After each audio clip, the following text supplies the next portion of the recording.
Have you ever done free yoga? Or are you just talking purely based off of rhetoric? I think it's be some scrub that doesn't know how to yoga. Not a true yogi. Yeah, like it's like, all right, now just lay down and They'll say namaste wrong. Yeah. Namaste. all right, namaste. Namaste. Namaste. Yeah, I don't know. I wouldn't expect a lot for your free session. Well, I know. It's just something for me to go out and do. Okay. I'm just always grinding my face off 24/7. That is true. Yeah, you're the biggest grinder. Gruden's grinder. Well, not anymore. Yeah, we'll see. All right, let's get right into it. Stone Cold stunned me from the top rope. You've turned into the Goose Egg Sports Podcast, which I looked this up is the number one sport. Let me redo that all that. God.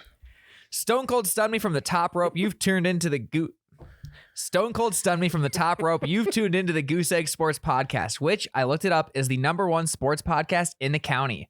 I'm your host, Matt, aka the Rock of Lock and Stocks, and I'm joined by my co-host, Jerrod, aka Gudacris.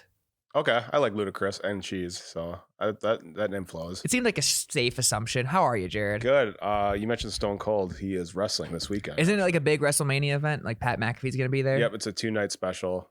2 nights. Brock Lesnar will be there. I think Logan or Jake Paul. I was getting mixed up. Will be there. It's in Jerry World, I think. Yep, Jerry World 2 nights. I'm pretty excited. It's a little awkward timing because the Final Four is on Saturday. That is weird. And WrestleMania starts like at 7 or 6, so it's gonna be like awkward timing. Not too excited about that. A lot of screens going at the Jerrod household. Definitely like one TV and one iPad. Probably, you can't even bet on wrestling, can you? You can. Really? Yeah, you can. Yep. Interesting. You'd think like, because I know it's like not like 100% fake. Like it's like they know who's gonna win, right? Yeah, it's scripted. Okay. Yep. So I guess I wonder if the people who actually write the scripts, they probably can't bet, can they? I don't think they could. I think Vince McMahon. Vince probably bans it or something. It's like I guess obviously like the books can't ban something and I like think that. when you probably agree to like the terms and the conditions, you probably agree to not like. It's like how an NFL player can't gamble. Right. Yeah. Yeah. Exactly. It's an intercompany thing. It's the exact same thing. There we go. Makes sense. Speaking of the NFL, we got a lot of NFL news this week. Very random. First and foremost, NFL overtime rules have officially changed. What are your thoughts? I'm cool with it. No problems with it. I think just 10 minutes on the clock. Whoever has the most points wins. You like it. the time aspect. Yeah, because I like time management is a huge aspect of football. Mm-hmm. And I think that should stay. Do you think players could stomach another 10 minutes? Yeah. Because they got to be In exhausted. playoffs, yeah. Yeah. I think in playoffs they could, definitely. I just think it'd be a huge disadvantage for the next week then, because we usually see teams that play in a playoff game and have overtime. They usually come out very flat the next week. But I guess that's just a coaching and recovering thing. Right. Yeah. And then wasn't it like this year they had a Monday night game? Yep. And That's true. And then the Rams had to play that Saturday or Sunday. Mm-hmm. So like it's kind of the same thing. So I think a few more minutes doesn't really. Yeah, I get that too. And also you might be in a situation where your offense or defense never sees the field. Mm-hmm. Like you're just like draining the clock and all of that stuff. Right. But then like if it's tied, they'll just reset. Exactly. Go to the other team. That's what I think. I think it simply should just be that. But overall I don't mind the rule change. I think it's fine. I think I didn't absolutely hate the former rule because I do think getting a stop like defensively is a pretty big part of it. I think had the rules been reversed in that Chiefs-Bills game, if the Chiefs never got a chance and the Bills won, I don't think people would be complaining about it as much. It's the same thing when like the Patriots beat the Chiefs a few years ago in the AFC Championship to go to the Super Bowl. Right. I think everyone was just complaining just because the Chiefs didn't get the ball. Right. I think it's just something like we as a nation kind of choose sides, and it's usually just the team who hasn't won one yet. We just think they should get a chance. Yeah. So I didn't hate it, but I do think this one is better. I think each team getting at least one guaranteed chance in the playoffs is really good. And it's better what it used to be with just like complete sudden death. Exactly. So that was the absolute worst because Right. a field goal could easily win it for you. And it was always so cheap, like back in the day, like teams would just drive to like the 30-yard line and just run out the clock. Just knee it, yeah. Yeah, and then or not run out the clock, but just like find perfect position and just kick the field goal. And I don't know if it was me, but it felt like kickers were more automatic back then. I don't know why. Well, I think it was probably a confidence thing because the extra point used to be a lot closer, like on the 2-yard line. Maybe. So like it was probably like, I mean, kicking's very mental, so that was probably like into that psyche with all that. And I just think after watching the Vikings and just the playoffs these last few years, we've seen a lot of like kicking disasters kind of happen, like the double doink and stuff like that. Yeah. So I think we've just lost faith in kickers in general. I think as a Vikings fan, they should just get rid of kicking. I think that probably is the best. I don't option. hate that. I straight up think kickoffs we should get rid of. I think there's no point to the kickoff anymore. So you just have them start on the 25? Yeah. I mean, kickoff return touchdowns are really cool, but they happen like for a team once a year, maybe. Mm-hmm. I think get rid of kickoffs just because that's where the most injuries happen. Right. Get rid of kickoffs completely, but then you're also taking a lot of jobs from people, which I do realize now as I'm saying this. You're pro worker. I am pro worker, Yeah. but I would also be down to get rid of field goals and special teams. I think just like I want the play callers to get creative when they're like on their side of the field on like a 4th and 15. So you just want the offense to stay out there, no field goals. I don't hate field goals, but I think I would if that would be a cool rule change for like XFL or USFL to try out. I think. Okay. I would like to see what offensive coordinators would come up with for a 4th and 10. It would look weird on a football field seeing no uprights. Yeah, that would be very very bland, very weird. It'd be like a lame soccer field. Pretty much soccer field where they've left the nets at home. Is there any other alternative overtimes you've heard that you liked? The one I heard that I thought was really cool was at the beginning of the game, you just do 2 coin tosses, one for the first half and one for like if this game goes into overtime, here's who wins the overtime kickoff. Just that way so teams can plan if they're driving the 4th quarter, if they want to go for a tie or a win, knowing that they might not get the ball back. I thought that was interesting. Oh, okay. So in the beginning of the game, 2 coin tosses. Yeah, or just say whoever didn't win the first coin toss, they would win the overtime coin toss. I think that's fair. Because I think then teams can at least strategize and say, hey, I know we might not get the tie, but we're at least going for the win. I like that. Just 1 coin toss and the other team got. Yeah, I don't hate that. I never heard that. Yeah, I think I saw it on Twitter somewhere, but I really liked that two one. 2 coin tosses are kind of lame, to be honest. Yeah. Can you pick that up for me? Yeah. It rolled under your shoe. Can you pick that up? We got to do this again. Shoot, you said you were heads for the first one, but you want tails for the second. I'm so confused right now. I have to admit, that's kind of lame. Yeah, I would say just do the one and say the loser Right, yeah. gets to do it. All right, no, 1 more coin toss. Or just have 2 coins and do it at the same time, and then they bounce out and you just don't know which one's which. That'd be a good idea. We just got to make this as chaotic and inefficient as possible. or teams can either pick heads and tails for the first week, and you have to stick with like heads for the rest of the year. I like that a lot. Yeah, that's a good one. That would be dope. But what if you come across 2 teams that pick tails? I guess the visiting team would just go to to that. That makes sense. Yeah, I think teams should have to stand by the conviction of a heads or tails. They'd be like, all right, heads we're going tails this year. Heads just goes on an unexplainable cold streak. They don't win a single coin toss all year. That's a good idea. Yeah, I like that a lot. The coin toss just needs to be more exciting. It's so lame. It is. It's probably the most boring part of the entire sport. They do the little handshakes. It's just giant men standing in the middle of the field staring at each other like very intimidating. Oh, just while a coin gets flipped between them. What's more boring, a coin toss or like a kickoff touchback? I would take a touchback because at least there's a chance they might run it out. Nothing's going to happen on the coin toss. That's a good point. The greatest thing that would ever happen during a coin toss already happened, and it's Matt Hasselbeck saying, we want the ball and we're going to score. Or when Jerome bet us, he like said heads and the refs thought he said tails and it was heads. Yeah, or the one in the Packers Cardinals game where the coin didn't flip at all. He threw it and the coin just didn't flip. That was weird, and that was in overtime too. For a playoff game. Yeah. That was so bizarre. That was a very weird game. Props to that ref for just handling. I think he flipped it again. Right, because I think that's the rule. If it doesn't, I don't know what I would have done. I think I would have like called Roger. Like, Roger, I don't know what to do. What do I do? The coin didn't flip. I fucked it up that bad. I forgot my handbook. I don't know what page it's on either. Yeah, that was one of the most bizarre moments in the last 10 years, I would say, the NFL. Yeah, that's up there for sure. It is. Did you pay attention to the NFL coaches meeting at all? A little bit. I mean, I just look at the headlines. Yeah, I just looked at the picture of the outfits. Yeah, those are good. They're bad. I get that they're football guys and like, oh, they care only about winning. They don't care about anything else. You represent a multi-billion-dollar business. Iron your shirt. That's all I ask. Some of those outfits were like purposely bad. Yeah. Because I don't know what's the thinking with that if they want to make it purposely bad. I don't think they do. I just think they're that type of guy like, oh, I don't care about anything. Because I think they probably just wear athletic shorts and a t-shirt to the office every day. Okay. I'll turn this around on you. If you're an NFL head coach's meeting, what is your fit?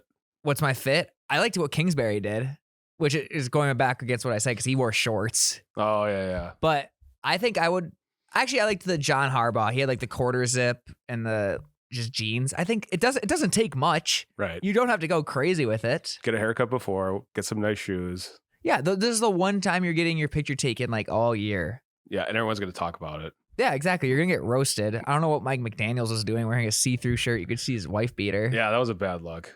He was not thinking. No, he did not see a mirror before he left that building. No, he probably was up late or something. But I think half those guys did see a mirror, but they're just that type of like macho man, like, oh, I don't care how I look. Right. And I don't know. I guess that just doesn't sit well with me. You know what I do miss? I miss the days where NFL coaches wore full suits on the sidelines. I was never around for it, but I think that's something they should bring back. Fucking Mike Nolan in the 2000s did that. Yep. And it was like a Reebok made suit, but it looked awful. It wasn't tailored well at all because they had to be with Reebok. Yep. Because they can't like have like some, I don't know, fancy suits or whatever. Nordstrom Rack can't hook them up or anything like that. Right. Like Tom Landry always wore a suit. And Bill Belichick said he would wear a suit, but the NFL won't let him. Which is why you have to wear so team shitty. apparel Right. now, which is stupid. If I ever became an NFL head coach, I just one thing I've always said, I would like bring back dressing really nice on the sidelines, or at least nicer than those scrubs dress now. There's so many of them who just wear like Sean McVay. He could just dazzle him if he wanted to, but he just wears like a long sleeve tee. Yeah. And they'll do like the same color for the shorts and the shirt. That's ridiculous. Like bad khakis. In what other business could someone that powerful, like worth that much money, do that? The NFL. I guess, yeah, the only way. No fun league. Yeah. So that's what it comes down to big time. Yeah. Speaking of coaches, I didn't see this until this morning, but Bruce Arians retired. Yeah, I saw that yesterday. I didn't see it till this morning, but apparently I really liked his reasoning for doing it. He was already on the fence, but he said he wanted to give Todd Bowles, he wanted to give him a fair shot at a coaching job, which I thought is really admirable because I honestly thought Arians would be gone after they won the Super Bowl 2 years ago. Same. Because he'd already retired twice at that point, I believe. I forget. Once with the Cardinals for sure. I think he retired a little bit before. Yeah, that. I think he was out of it because he was announcing a little bit too. If I remember correctly.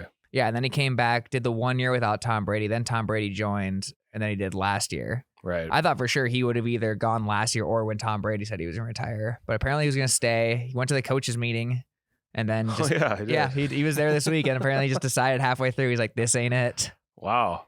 That's weird.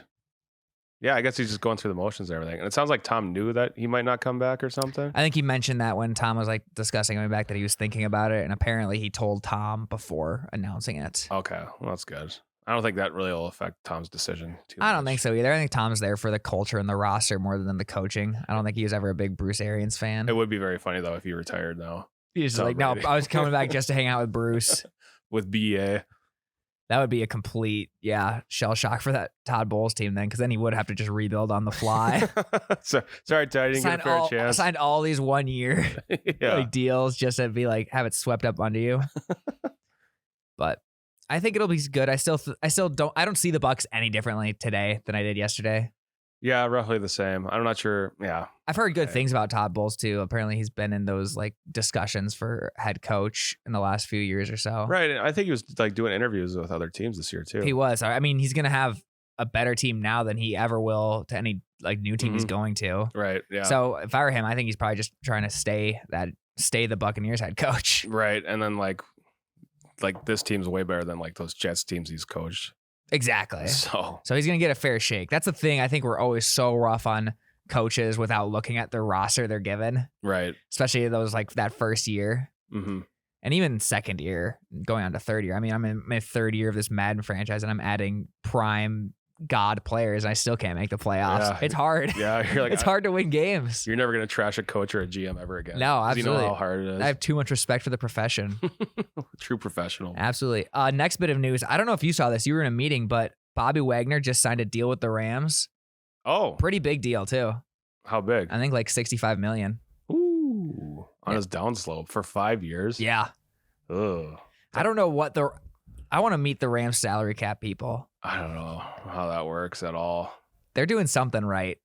Something that just other teams aren't. Are they like restructuring any deals or anything? They must have to. I mean, having Cooper Kupp cheap is nice, but they also just extended Stafford this year. Yeah. They just got Allen Robinson. I think they're still trying to get Odell back. Fuck. Yeah, where will he go? I think not getting Vaughn allowed them to open up the checkbook a lot more. Yeah. And I do think they're already on the backside of like the Jalen Ramsey deal and stuff like that. So I think that helps. Yeah, and Jalen Ramsey's kind of overrated too. You think? Yeah. He just gets burned by these top receivers all the time. He does. He's good for one good burning a season, I'd say. Oh yeah, like and once a game, like the star receiver will burn him for like 50 yards. Mhm. I don't know how is that really worth it. It's like a Trayvon Diggs thing. Like I don't know. It's like boom or bust. Yeah, I'm not a great X's and O's guy, admittedly, but from everything I watched that's X's and O's related, they all say Jalen Ramsey is a huge factor to the Rams' success. I guess if you can take away like one part of the field, especially in like an NFC West where there's good receivers everywhere. Debo, DK Metcalf, DeAndre Hopkins. Like you gotta have. I think having that is probably better than not having it. That's true. But I think maybe this next contract it might not be worth it. So it'll be interesting to see what they do with him after that. Right, because the tread on the tires is getting lower and lower. But his price will probably also get higher and higher. Right. So his days are numbered at LA. Maybe. I would bet so. I would bet he's not on the team start of the 2024 season. I would guess this is maybe his last run. That's a big claim. Or start of the 2023 season. Sorry. I forgot. I don't think he'll be on the Rams in 2029. But yeah, by 2030, he's for sure gone. I'm putting that one out there right now. Watch me be wrong. He's going to retire a Ram after a 15-year career. Or it'll be like January 1st, 2031. Then he leaves. Exactly. Yeah. All right, fuck you. Fuck you, buddy. That'd be ridiculous. That was a slow burn joke. That was a slow burn joke. The audience will get it. Yeah. And then the last bit of NFL news I had, Stephon Diggs is getting a little bit cryptic on social media. Uh-oh. He's back to his old ways. He's been tweeting kind of similar stuff. Not identical to what he was tweeting when he wanted out of Minneapolis, but like just those little jabs like take it for granted or you never it's the stuff that you don't know if it's a rap lyric or if it's like how they actually feel. Right. What was his he tweeted once, I forget what he said. He's like, there's truth to all rumors. He said that in an interview because like I think he missed practice because he demanded a trade, and it's like, were those rumors true? He's like, oh yeah, there's truth to all rumors. That's what I knew. He's like, he's gone. But then he had like a career year with the Vikings that second half of the year, but then still gone. Right. Yeah. I'm glad he's not a Viking anymore, so I don't have to deal with that. Or well, not now.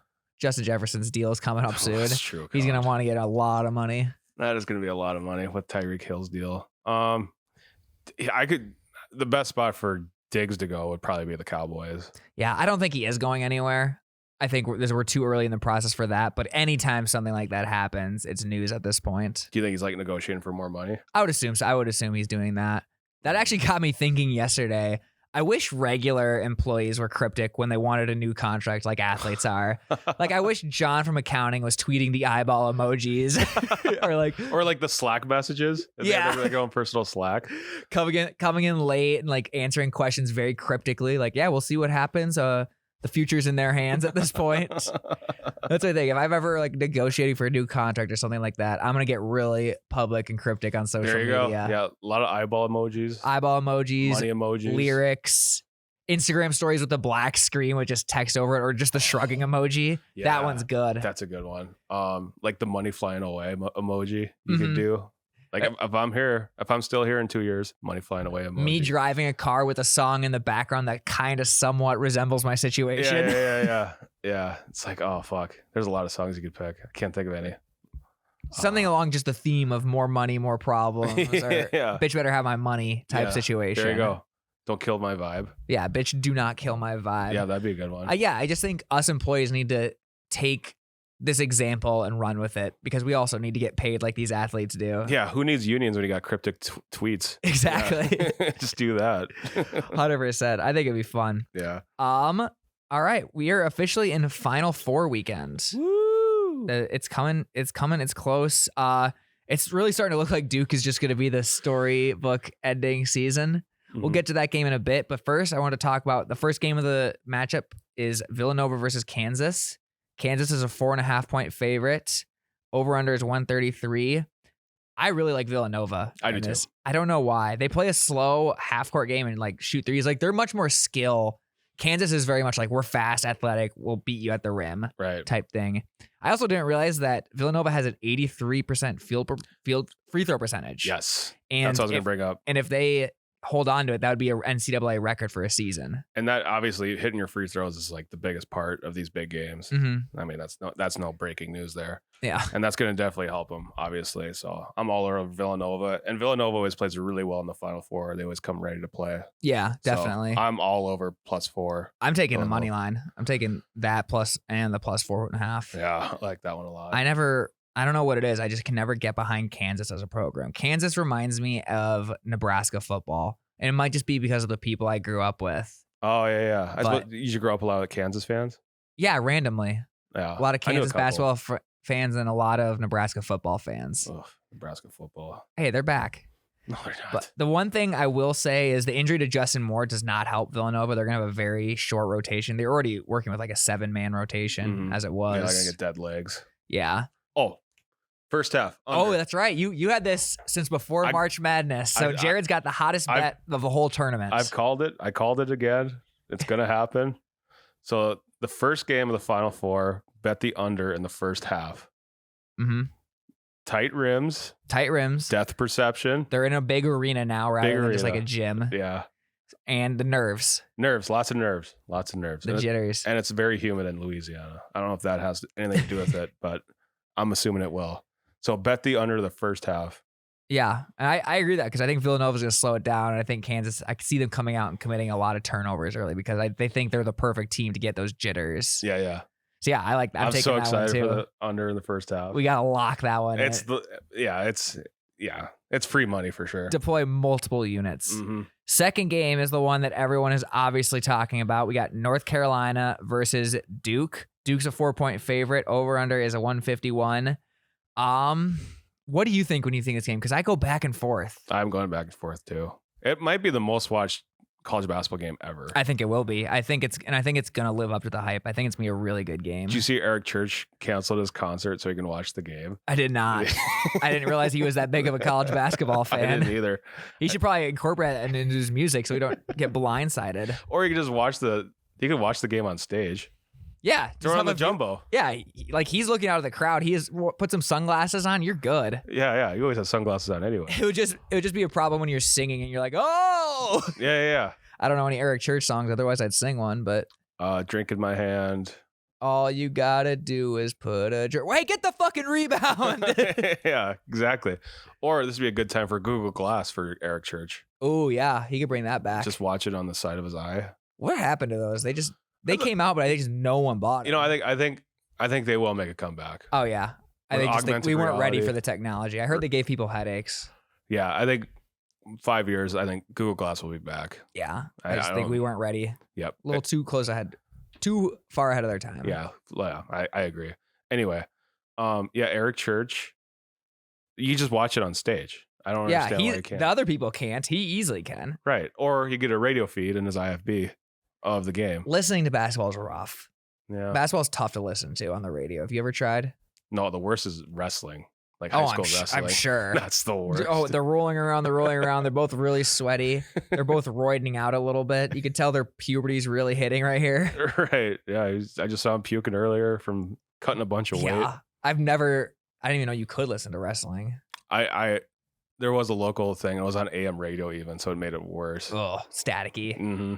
Just like a bad feed. Oh, that's awful. Anyway, I think North Carolina first half. I do too. And then I think Duke pulls it off. That's exactly what I think. I think North Carolina wins the first half. I like that money line. I think just the underdog has more to play for, and I think Duke will play a little timid. They'll want to be perfect a little too much. Like Coach K kind of like digests the entire first half, doesn't do a whole lot, sees what North Carolina's given him. Yeah. And then the second half, he takes notes and then just goes off. Yeah, he's a great adjustments coach, I would say. Second half coach for sure. Yeah. I think it's just a matter of can Duke make their shots, because UNC is 0-6 when teams shoot 51% and 18-0 when they shoot under 44%. Wow. So they very much rely on the other team, if that makes sense. They force them into bad shots. Mm-hmm. And it's just going to come down to, as the analysts love to say, who can get a bucket. Yeah. That's true. Very going with platitudes today. That's kind of my theme. Who can get a bucket? Who out there can go retrieve a pail? That's all you need to do. That's basketball for you. So I think I'm gonna go crazy enough. I think I'm gonna do North Carolina +4 and Benji? Duke. And no, Come and on, Duke money line. One Benji. I would do Duke money. I would maybe on Duke money line. I would. So Benji? We'll see. I got a big bet placed tonight that I'm excited about. What is it? So it's a very random thing, but it's Russell Westbrook and James Harden to each get a triple double. It's +5,000. Oh my God. So the reason I like it, James Harden plays the Pistons. Mm-hmm. Pistons suck. And Harden's been like dragged about in the news lately, these last like week or two, just because of how they play. Second one, Russell Westbrook. LeBron, Anthony Davis are both out. Oh. They're on the playoff push. And today is the anniversary of Nipsey Hussle's death. How is that? Him and Russell Westbrook were like friends. Oh, gotcha. Okay. Yeah. Gotcha. Okay. So that's why I'm thinking it. +5,000. I didn't do a ton, but okay, it would win me a good amount of money if it does hit. All right. And I just wanted something fun to bet on. This regular season NBA betting is so hard. I hate it. This time of year. You don't know what you're going to get from any team. Yeah, just college basketball is a lot easier. I'm just waiting for the first round of the playoffs to start because then you can just pick off those easy ones, those first round matchups that should not be matchups. Right. Easy to do futures and all that too. Yeah, definitely. Yeah. Stay away from NBA betting. It fucking sucks. Yeah, I agree. I'm over it. So Duke might end up being like the storybook team. Do you believe in like the Cinderella team or like this? I don't believe in destiny. Really, you don't? I'm a big destiny guy. I don't think it works because like I think people thought St. Peter's was destiny. Yes. Like it doesn't really. But I think there's different levels to it. There's like a team of destiny that they can like make it to the Final Four versus a team of destiny that they can actually win it all. They have like the story behind them. I think Duke is more of a legit one. Because it's like the story's been building for longer and longer. But it would also be a great story if North Carolina beat Duke in Coach K's last year. You think? That's also destiny. It could, see, that's the thing. Destiny is written by the victor. Right. It's very subjective. Yeah. So I did want to ask you, which storybook season ending or which storybook champion was the least deserving of all time? I've got a few. I'm going to start out with the 2012 to 2013 Baltimore Ravens. Okay. Ray Lewis was retiring, and we were all very sad to see him go and all that. But the Ravens were not a good team that year. Yeah, because they switched over their offensive coordinator. At like in week 15 or something like that. Right. It was a very smart move. Yeah, and it was Joe Flacco's contract year, and apparently he's all about the money because he became the best quarterback of all time for a month. Mm-hmm. Played out of his mind. Yep, beat the Broncos when they had no business. I don't remember who they beat the first round, but even that was a bit of a surprise. Texans, Colts, something like that. Yeah, one of those teams. And then they beat the Patriots when they shouldn't have. And then they had to, or the Niners, I forgot, the Niners cheated and turned the lights off in the Super Bowl so that they could come back. They turned the lights off. But then that cheat Ray Lewis was using deer antler spray just so he could have a terrible game and only record 2 tackles. Right, yeah. So I don't think they deserve that. I think the Niners were the rightful champions that year. I would say the 09 Saints just because of the Bounty Gate. And I had them too. Yeah. I knew you put them in. The whole Bounty Gate thing was not good.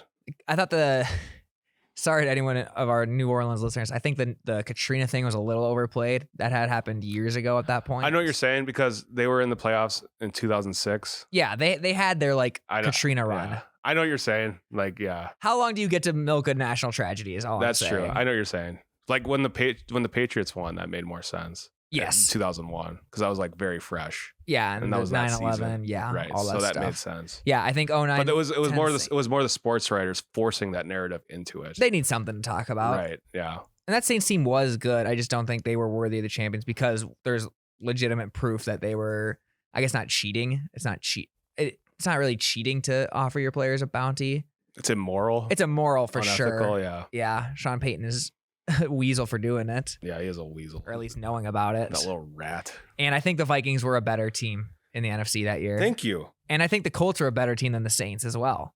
Well, that Colts team was 14-2. Oh yeah, didn't we look that yesterday? We did, yeah. They were 14-2 and they only lost because they decided to start losing. Yeah, but that usually happens to those great Colt teams. They always start really, really hot and then they fizzled out in the playoffs every year. Always. I wonder if Peyton Manning just overthought stuff. I think it was mostly their defense. And plus they had a target on their back all year. Yeah, because they always had the first round bye. Right. And there's a lot of tape on them. Yep. So I don't know. And it was like definitely like a rest versus rust type thing too. Definitely. So It's very interesting how we look at like the first round of the playoffs and like how we treat the first round buys now compared to like in the 2010s. right. Because now teams will keep playing their guys for at least a half or so that last game, just to keep momentum and rhythm going. Right. Yeah, I think there's one year like started resting like week 14, week 13. Yep. It's like, geez, guys, you can't be doing that.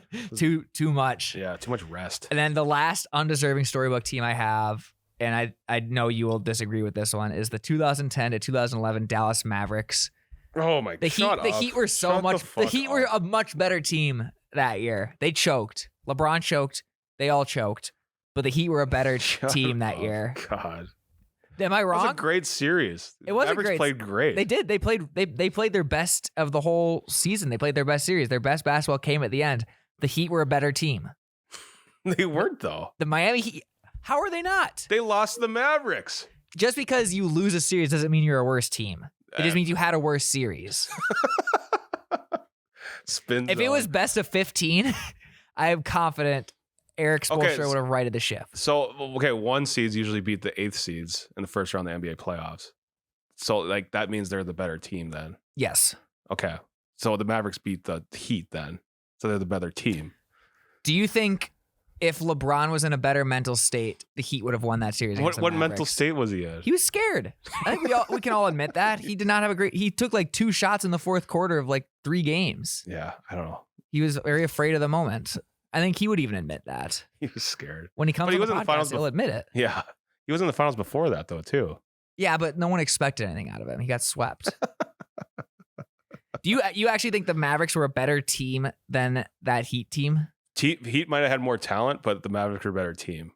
Okay, I'll agree with that. You know what I'm saying? Like, yes. Yeah. They had a really good strategy too. Because I remember that first Heat season, they started off shaky. Like they lost a lot of games right away. Right away, yeah. And then they like kind of found their footing, but then they had a very easy path to the playoffs that year through the East too. Right. So I think Mavericks were a better team, more talent on the Heat. And that Mavericks team, I will say, they did have a really tough test to get to the finals. So I think they did take down LA and Oklahoma City to do it. Yeah, I forget. And the Spurs. Then the Spurs. So yeah, I think it was also kind of a gauntlet of teams there. Yeah, so they were probably just more battle tested because the Heat, I think they swept their first 2 opponents. Right. And in that game 2 of the NBA Finals, like the Mavericks were down by like 15 in the fourth quarter. Yeah, and they came back. Yeah, they played better basketball. I just think when I think of as a team, I think of like just what the roster presents. Right. But there's a difference. There definitely is. Yeah. Yeah, and they played their basketball at the right time. And Spoelstra was very young too. He was. That was probably too big of a moment. It's kind of crazy that Spoelstra's still a coach of that team. He's fairly decent. He is. We never like put him in the category of like the great coaches of all time, but because in terms of longevity, it's because he looks like a little kid. He still does. He still looks like he's 30. Right. It's like his suit's too big, so he can like arms will flap around. Yeah. He like has hair gel in still. Who past 30 is like having spiky hair gel in? Right. I used to hate him, but I'm respecting him more and more. Oh yeah. As of recently. They're always competitive. Oh yeah. I like the Heat a lot. And they almost won the Mickey Mouse Trophy too. So. And they should have won against the Mavericks. Yeah. Are you gonna put the Lakers in the most undeserving storybook? I gotta think here. Fuck. Because according to LeBron, he's won the 2 most difficult finals of all time: the 3-1 and the Mickey Mouse one. The Mickey Mouse one. I love calling it that. Oh, it's so great. There's nothing more demeaning than calling something a Mickey Mouse. Anything. Like a Mickey Mouse ring, Mickey Mouse bubble, Mickey Mouse champion. Like Mickey Mouse's whole legacy has just been boiled down to just LeBron, an insult for LeBron at this point. More people know who LeBron is than Mickey Mouse right now. Probably. Because he's Le Mickey. Yeah, I love Mickey. God, that is one of the good things that Reddit has brought to the world is coming up with Mickey Mouse rings. Ah, fuck. I'm trying to think of undeserving. I know I can think of one. Oh, I don't know. I'm just being bitter. Go for it. Packers. When they won with Rodgers. Yeah, but they had a bunch of people hurt, so they kind of deserved to win that. They did, but also that looking back at that NFC, that was a weak NFC. Here we go. Yeah, because they the week before NFC Championship, 2010, Caleb Haney was the second half quarterback for the Bears. Yep. So because Cutler got hurt. Yeah, I don't know how hurt Cutler was either. He tore his ACL. Oh, okay. But everyone was like pissed because he was like riding his bike, and then the next Monday someone saw him like walking around Chicago just fine. And I remember that's when like the heat was hardest on Cutler, I think, in his whole career. Right. I think they had Todd Collins playing that game too, but Caleb Haney played most of the second half. The top 2 seeds in that NFC were the Bears and the Falcons.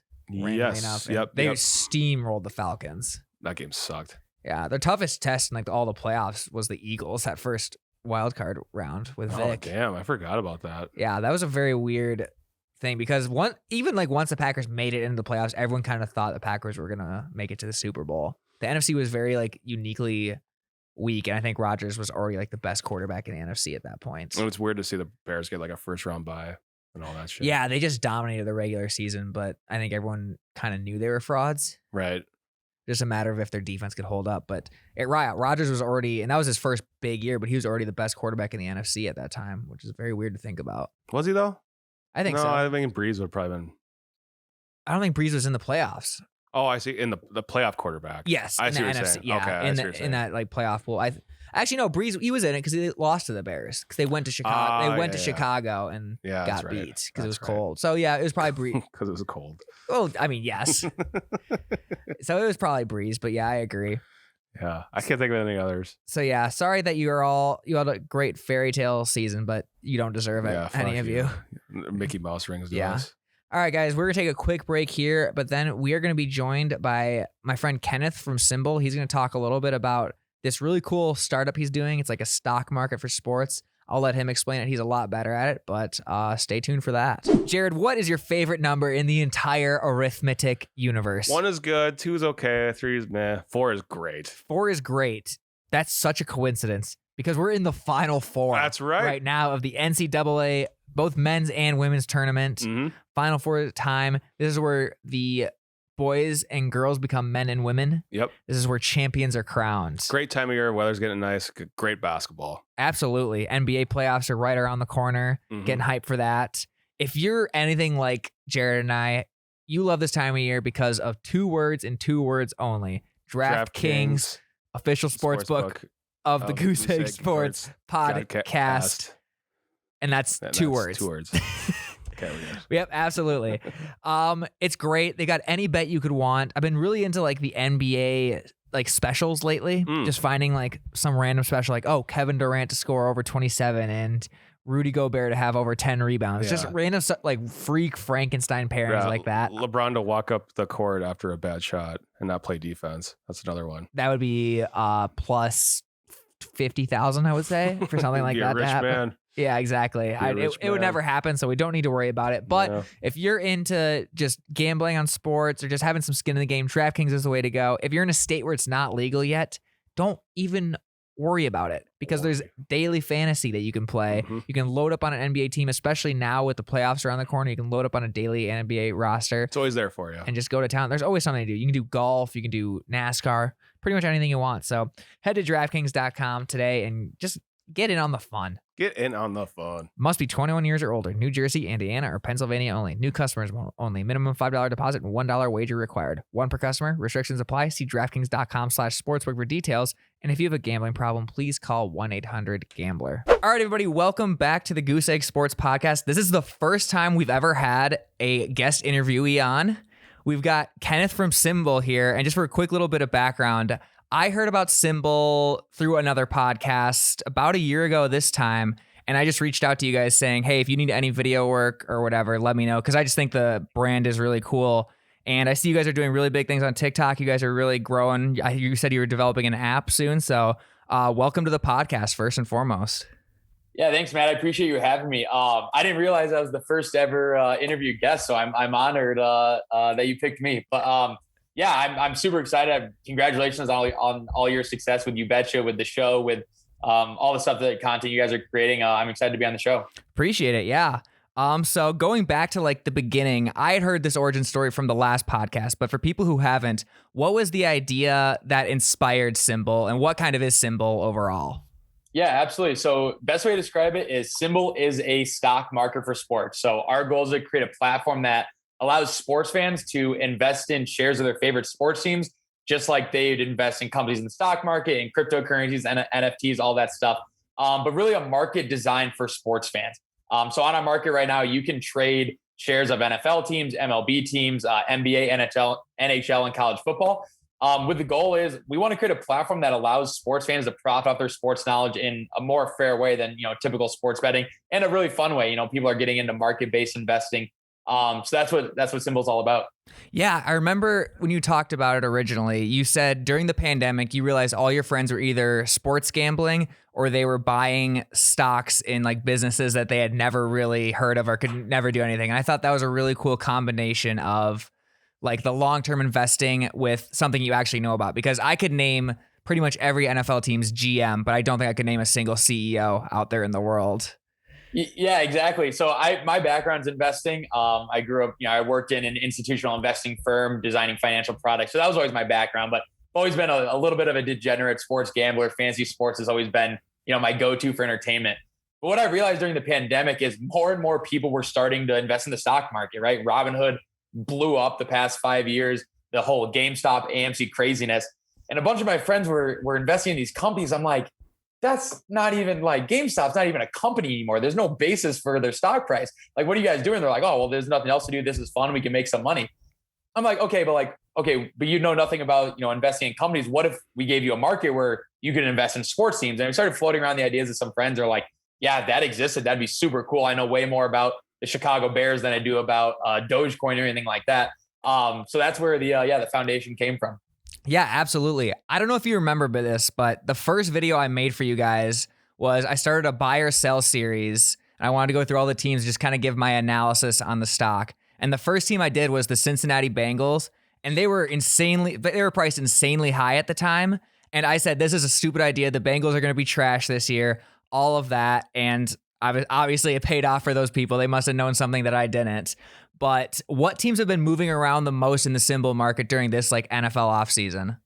Yeah, so honestly, I'm pulling it up now. The biggest winners, biggest losers at the beginning of the offseason and then end up being the biggest winners, the Tampa Bay Buccaneers. Yeah. Tom Brady retires.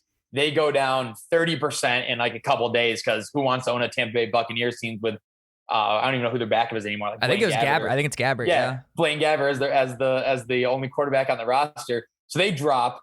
They recover a little bit because people are like, maybe that's too far. Tom Brady announces that he's coming back. They go up 30%. They're up 30% on the month. They're a top 10 team in the NFL once again. So they were a big winner. The Colts actually surprisingly big winner trading for Matt Ryan. So, who knows if it's going to work out. The Colts have been in this quarterback carousel with, bringing in Phillip Rivers and then bringing in Carson Wentz and now Matt Ryan. But the roster is pretty good. And if Matt Ryan can be competent, there could be something there. So they're up. Just looking, they're up over 20% since they signed Matt Ryan. So they've been a big mover. Browns are up 20% since signing Deshaun Watson. So whether or not, what's going to happen with his suspension and all that stuff, the investors in the market they sure like a Browns team with Deshaun Watson on it.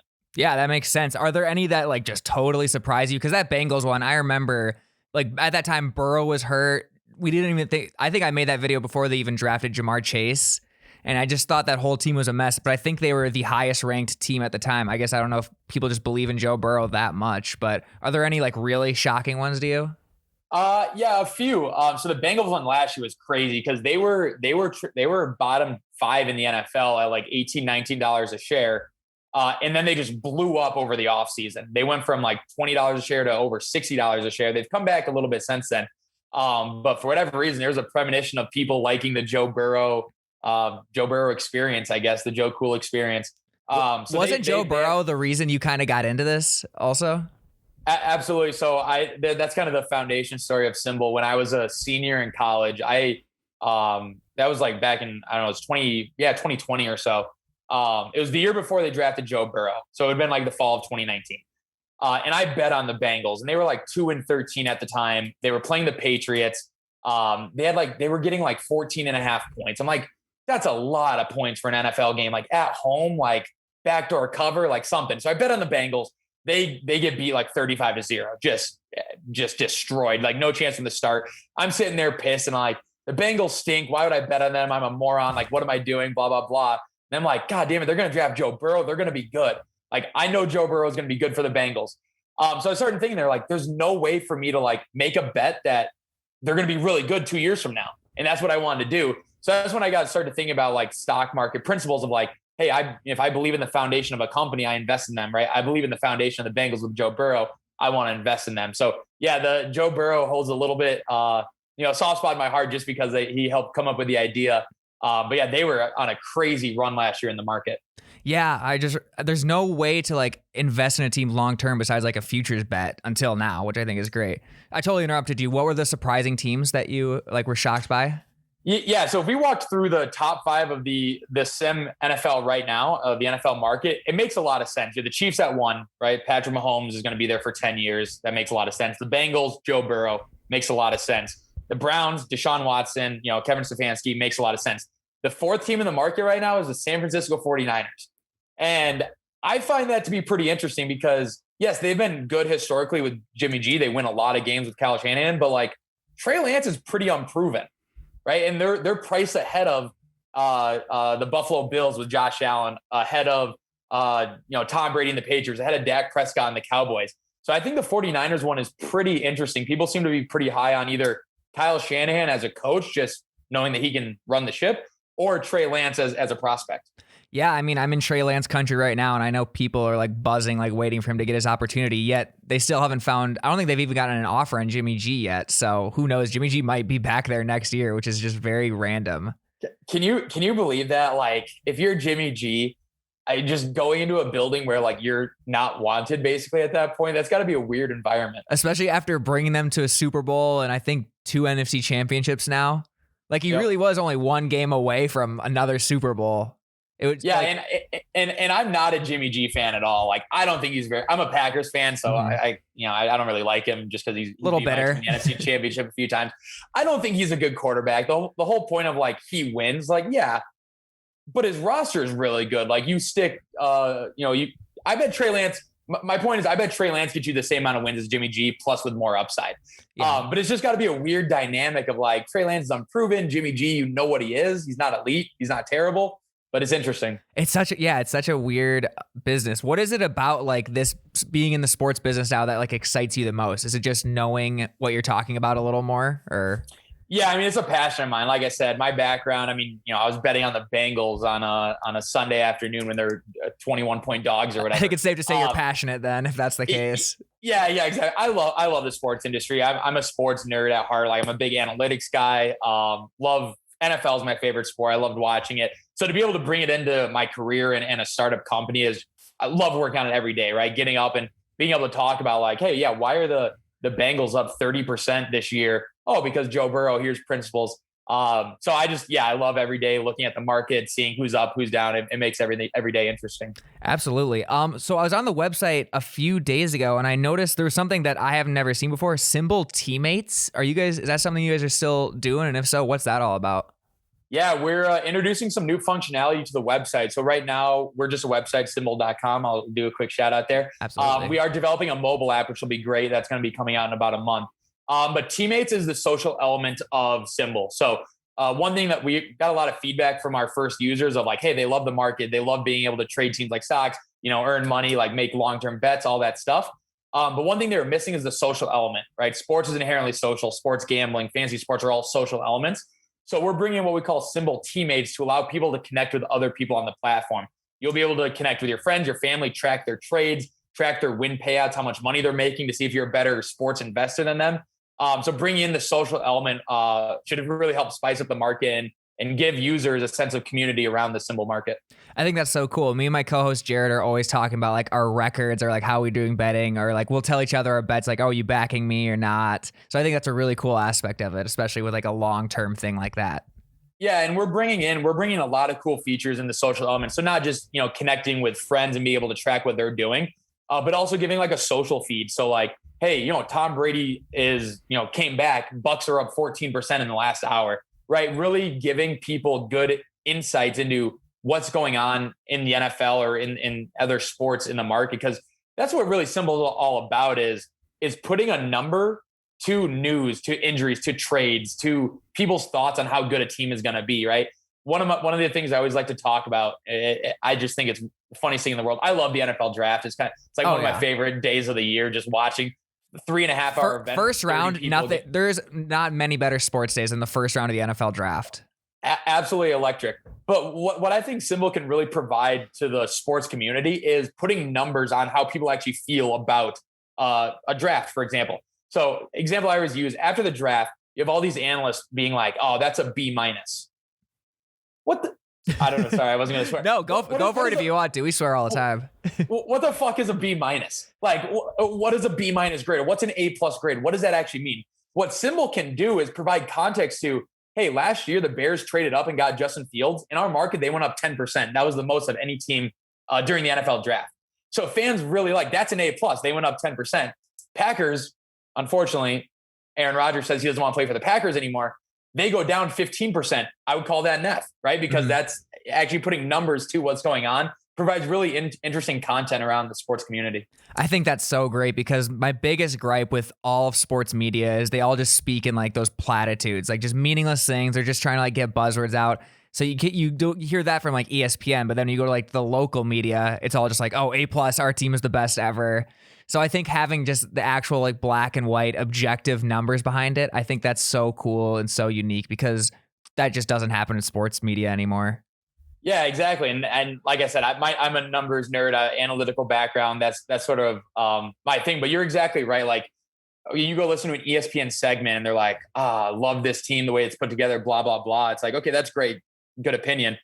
Our market can tell you how fans feel about the team, which is what we all care about, right? What other people think. Yeah, absolutely.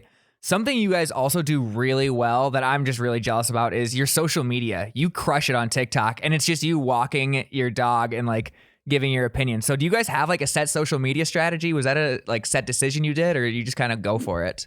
Yeah. So go follow us at SimBULL Sports on TikTok. That's our biggest social media. It's actually kind of funny how it came about. So last year, we were looking to create content around, we're a startup company. So we're trying to get eyeballs. We're trying to reach new audiences. And we didn't have a huge bank account to go out and, advertise with, big time partners on ESPN or Fox or anything like that. So we were trying to figure out organic ways to grow content. TikTok had already blown up at that point, but I would say it was just starting to get mainstream for like sports content, right? Historically, it was a lot of dancing videos, funny videos, stuff like that. But sports are becoming more popular. So we started a TikTok account. I was running a business, so we didn't have a ton of time to make organic content ourselves, which is why you were helping us out with some YouTube videos. But basically, I have a dog. His name is Zuko. If you're a fan of Avatar: The Last Airbender, Zuko, great named name. after the character. I have to walk him a couple times a day, get him outside, and I just started videoing like my reaction to stuff. I'd see news and be like, all right, what's my reaction? And then I started getting into like debates on, debates, and then a lot of trivia stuff because I'm kind of a sports trivia nerd. But it just kind of grew organically that people liked the idea of, just coming up with a simple question like, hey, can you name all the backup quarterbacks in the NFL? Let's go through it. And no time to prep. You just have to think like I use those filters. When the filter pops up, like, can you name the backup quarterback for the Lions right now? Right. And just like really fun, engaging content like that. So it's grown, quite a bit over last year. I'm by no means a content creator, but it's been a lot of fun to grow. Oh, I think it's great. We'll have to set up some sort of sports trivia thing between like you, me, and my co-host Jerrod, because that's our biggest thing too. We're like, what are we going to do with all this just random information? Like, I think the one that really stuck out to me is you named all the quarterbacks in the league from like in like 2012 or something like that. I think it was that one. Yeah, like, that was actually a comment from a viewer. So I was like, can you name all the backup? Or I think the first one I did was like, can you name the college of every NFL quarterback? Which is pretty easy, right? Mainstream for the most part. Somebody in the comments, we think it's mainstream. I think no one else think it's a mainstream. Well, yeah, for diehard sports fans. Yeah, definitely. But someone in the comments is like, can you name all the quarterbacks from the starting quarterbacks in 2015? I'm like, oh, that's kind of a fun exercise. So I'm walking my dog, I'm filming, I'm like, who is the starting quarterback for the Arizona Cardinals? And I said like John Skelton, some like random name. Turns out it was freaking Carson Palmer. I'm like, oh my gosh, like what a bad miss on my part. The Arizona Cardinals actually responded to that video and they're like, dude, what's going on? I'm like, that's pretty cool. That was kind of fun. Yeah, the NFL teams do a really good job of being on TikTok. The Lions comment on like my Restore the Roar series all the time. It's a really good time.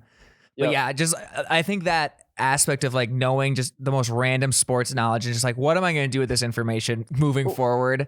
And you found some way to like turn it into something. I think that's really cool. I saw you guys. I saw a few clips of you guys on TikTok. I think you guys were naming backup quarterbacks in the NFL. Maybe that was a segment you guys were doing. Mhm. But I was just thinking about that. Like back when I was in college, you'd go out to a bar, you'd have a couple beers with friends, and you just start like naming like, hey, can you name a player from Oregon State? Yeah. Just like random like guy stuff talking about college football in the NFL. So I think the content's really engaging because like that's what I do with friends is like, who was the last quarterback to be drafted out of TCU? Like Andy Dalton. Like, all right, cool. Yeah. Like, just random stuff like that. It gets your brain going. Me and my friend from since high school, we've just had this debate where we just try and name backup quarterbacks whenever we see each other. And it usually ends with one of us getting frustrated because we just can't think of one once we're down to like the John David Booties of the world and stuff like that.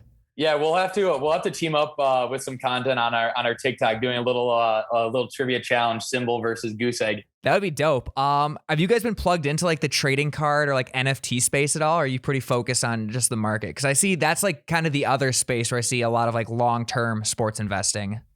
Yeah, great question. That's actually one of the things we're working on right now. So the long-term goal of our platform, right now we're just a normal website, a normal app that we're developing. But a long-term strategy is to turn every share in our market into an NFT and utilize blockchain technology to increase transparency, liquidity, investment opportunity for people all over the world.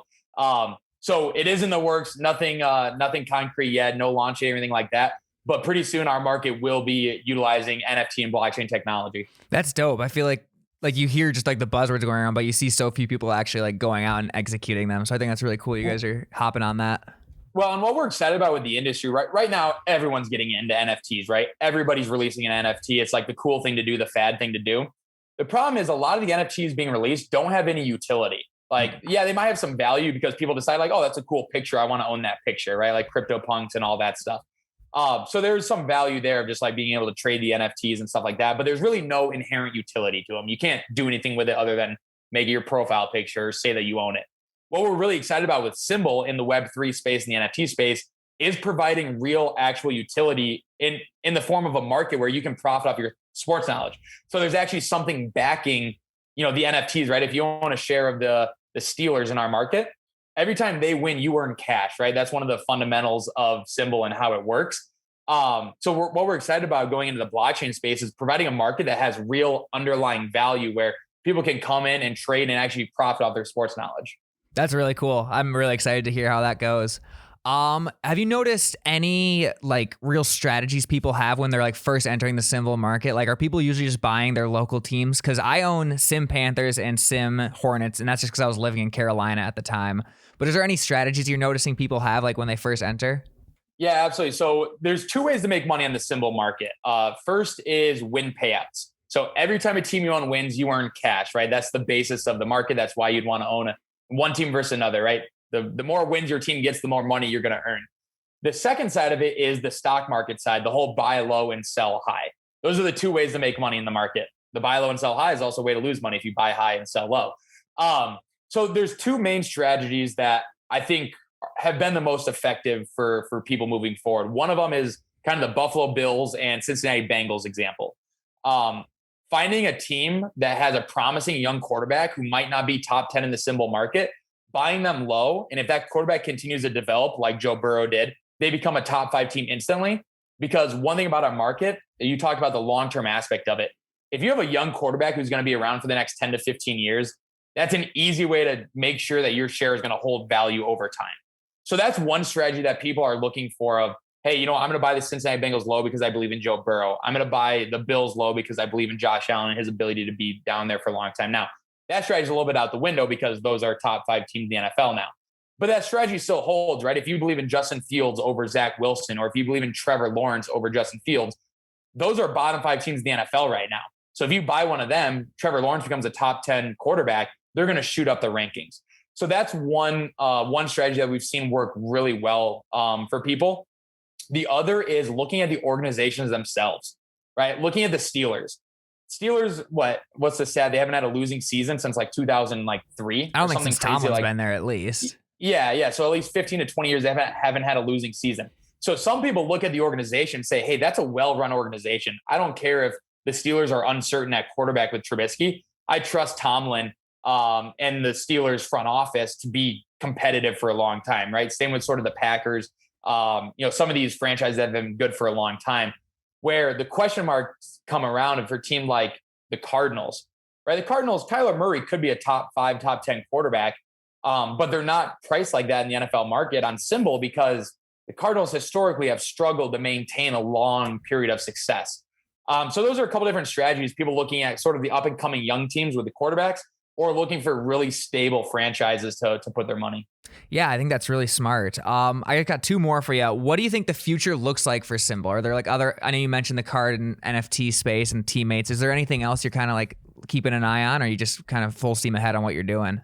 Yeah, absolutely. So in the near future, mobile app, that's going to be really exciting. It's going to be a big launch for that. The social aspect, being able to connect with teammates, compete, track each other's portfolios, compete there. We're also launching some free-to-play games, which are really exciting. We did like a March Madness challenge. We're going to do some daily games I can't announce yet, but we're really excited about a daily game. It's similar to something that's been viral recently. That'll be the hint. But hopefully that's coming out in the next couple of weeks. So free-to-play games will be exciting. But also the market itself, right? Establishing more sports. So like college basketball will be a big one, European soccer, MLS,